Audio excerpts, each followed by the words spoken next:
Hey guys, it's He Dude. I guess I want to come back on here and do another video, this time talking about the Game Boy Advance.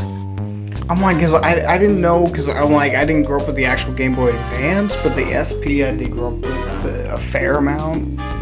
I was like, I did not even, and I'm not even joking, I didn't even know what Game Boy was until I was like 10 years old, like 15 years ago.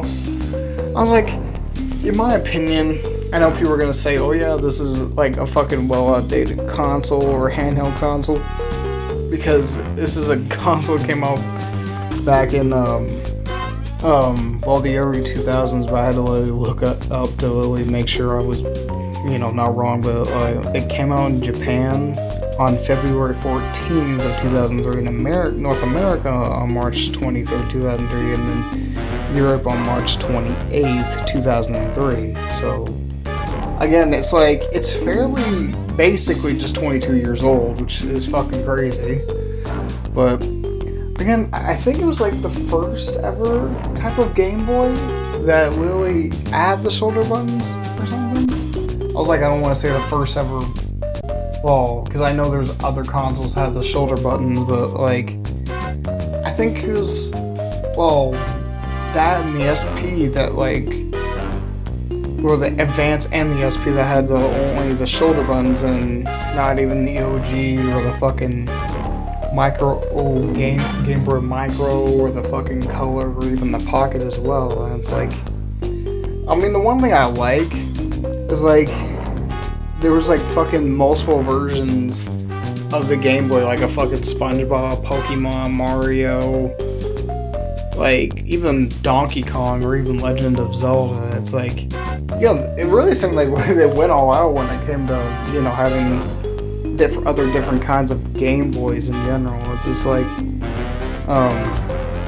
but I would say this console kind of made a, I don't know, it's like, I would oddly say, it was kind of like a guilty pleasure handheld console than, I guess, the Nintendo DS and the PSP, but it's just like, this was like one of the first ones I remember having when I was like 10. It's like, it kind of felt like, it's sort of like a flip phone, kind of like a Game Boy console or something, or, like as a gaming handheld and stuff that's basically now like more than 22 years old. But again, the one thing I did like about now that I like about the Game Boy Advance SP is like, or the Game Boy in general, it just feels like a mobile or mobile NES kind of, just playing it on a Game Boy or something.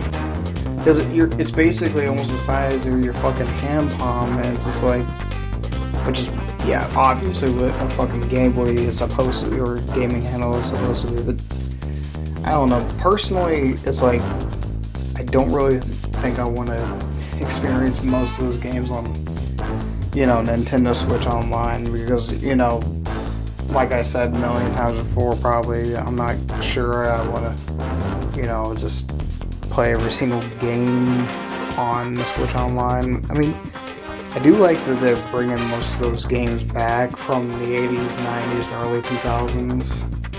But the thing is, who knows if they have every single one of them. Because they'll probably just add some on there. They'll probably just remove some of them off there, which I'm like, no.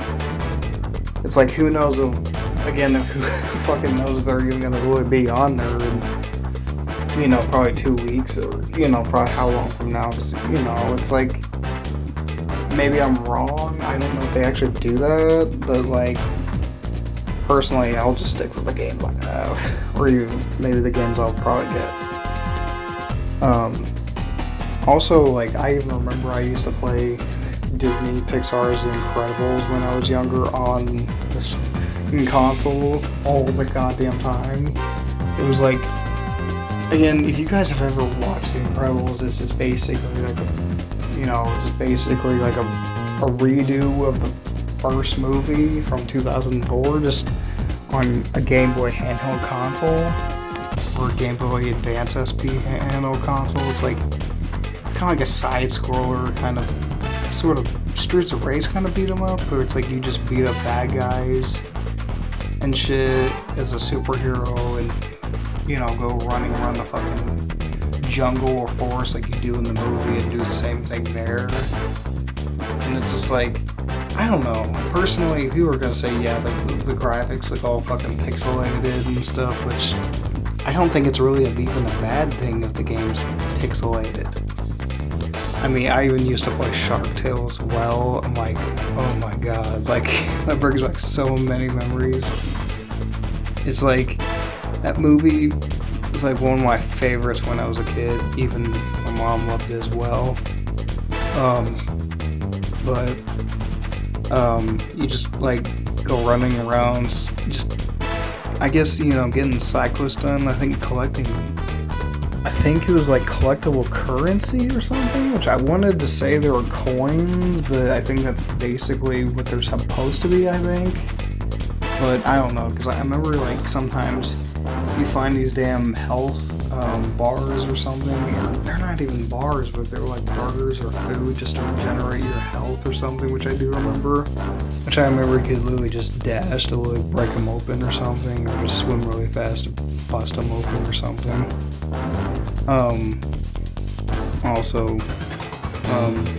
I even remember playing Spider-Man 1 and 2 on a fucking GameBoy pack cartridge or something. It was like 2 games in one, I remember it was.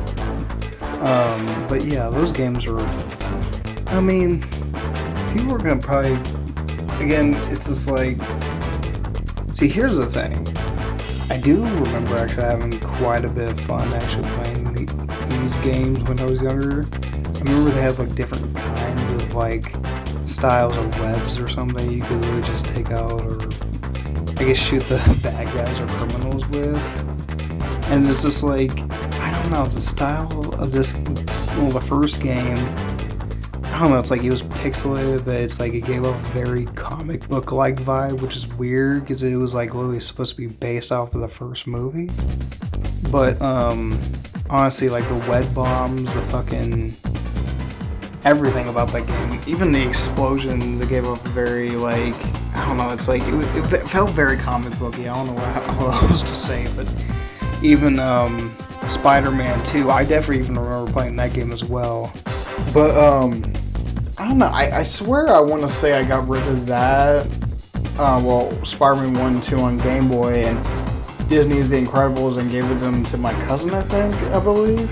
But I don't know why. I'm like, I should have kept them motherfuckers. I mean, to be honest, it was a fun game.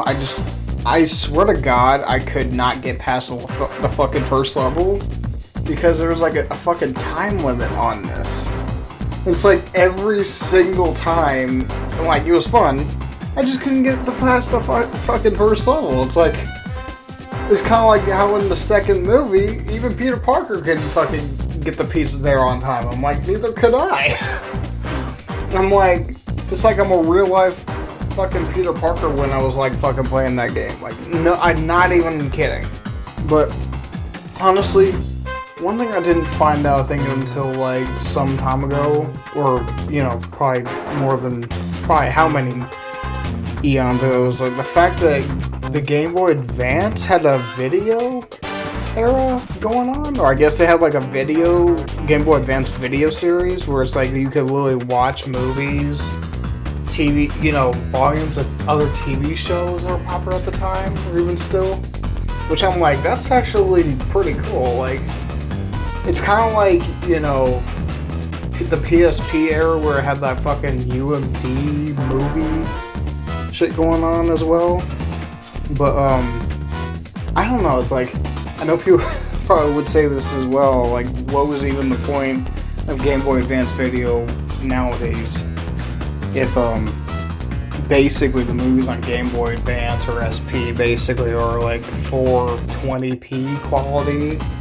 It's like they're on that full screen kind of quality, but again, the one thing that kind of bothered me about the Game Boy is it didn't have the SP didn't have a fucking headphone jack. And I'm like, why didn't it have a headphone jack?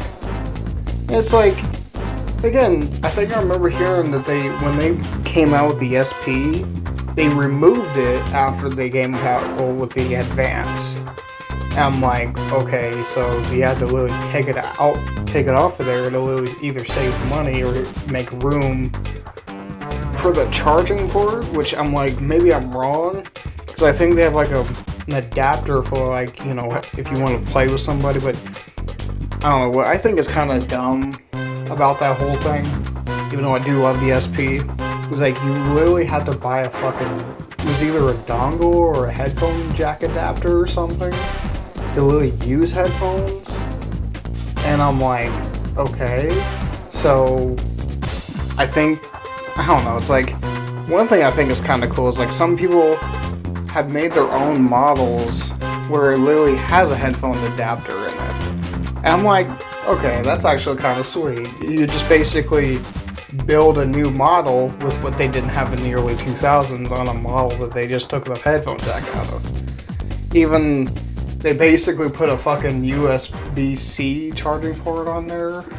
I'm like, so basically you just use a more modern day charger on an older console with a new charging port? I'm like, I think you could do that with a Switch 2 charger as well, or Switch 1 and 2.